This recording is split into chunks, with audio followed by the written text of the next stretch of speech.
My name is Carmen Garcia. I know Adie since the month of January 1968 when I arrived in New Haven from Cuba. And there was a lot behind Adie's parents' store and their house. And all the neighborhood kids would play there, and that's where I first met Adriana. All the neighborhood kids called her Adie, and Adie is how I know her. Anyway, I hardly spoke English, but we hit it off right away, and we became very tight friends.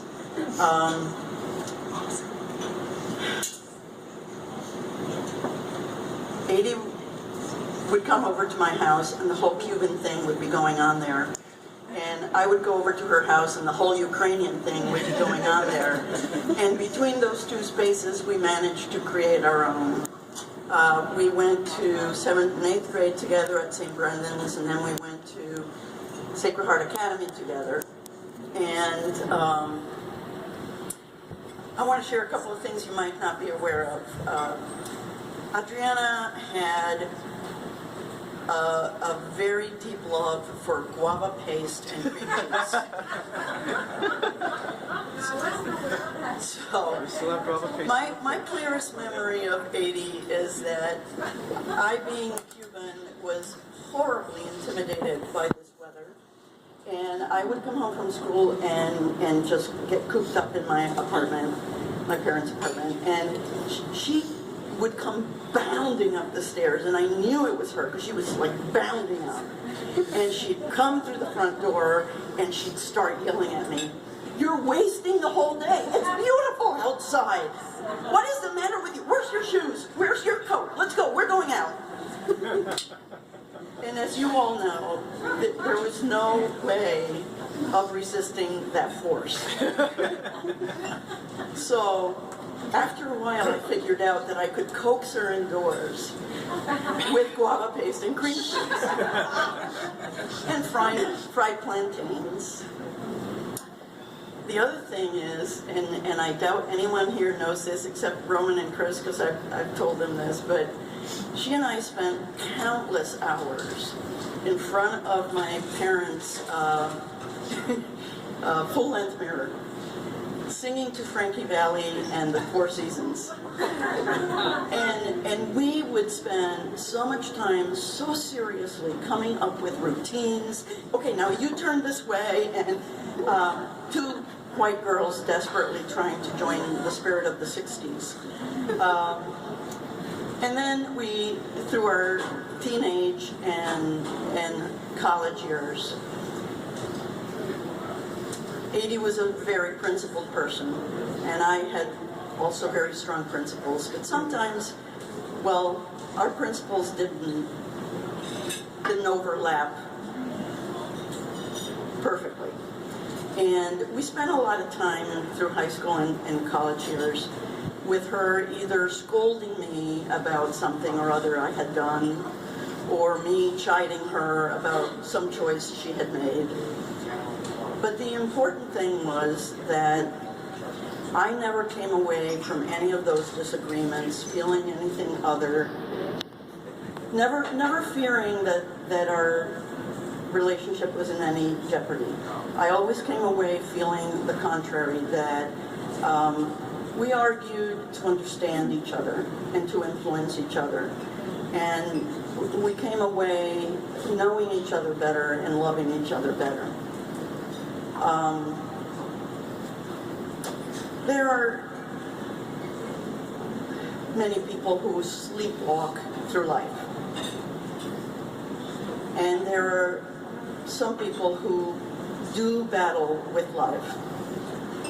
And others who just go about living every day diligently and with endurance. And then there are a few people, a few who just grab life by the shoulders and demand its attention and stroke it and cajole it and coax evokes a song out of it. And they never let life stop singing to them. And Adriana was one of the few. I lost touch with her for a few years because we were both very bad at doing boring things like writing addresses when we moved. But the whole time that we were not in touch, I felt there was this huge hole in my life with her name on it. And I just couldn't stand not knowing what she was up to and what hell she was stirring up somewhere. As soon as there was such a thing as an internet and a search engine, I would, every few months, do every kind of keyword search that I could. And I spent years trying to find her, and finally, in 2008, I got a hit. Yeah. And it was, predictably, that she had, there was an Ukrainian band that had a website and they had done a video. And she was on the credits on the website because she did the makeup for the band for the video. And I have never been so thankful for Google in my life. And I immediately went to the contact page and I wrote and I told them who I was. And I said, please tell me that, tell Adrian who this is and this is how she can get a hold of me. And less than 24 hours later, there was an email in my email box that said, long lost sisters. And then that hole closed up. And then shortly after that, I was diagnosed with breast cancer, and she cheered me on through that ordeal. And when I was past that ordeal, damn if she wasn't diagnosed with cancer. You know the rest. The hole is open again. But I was standing in Chicago, where I live now, looking out the window in this horrific weather. That day it was windshield 40 below. And I had a meeting to go to, and I was going to beg off of it, because who's going to go out in this weather? And I had the most gripping deja vu of Adrian bounding in the door and saying, it's a beautiful day out. What are you doing in here? Put your coat on. Let's go. We're going out. So I went out that day, and it was fine. I didn't, suffer. I had a wonderful set of meetings with people. And I came home, and I thought, that's going to be how I fill up this hole. Is that I'm going to ask myself every day, what would 80 do?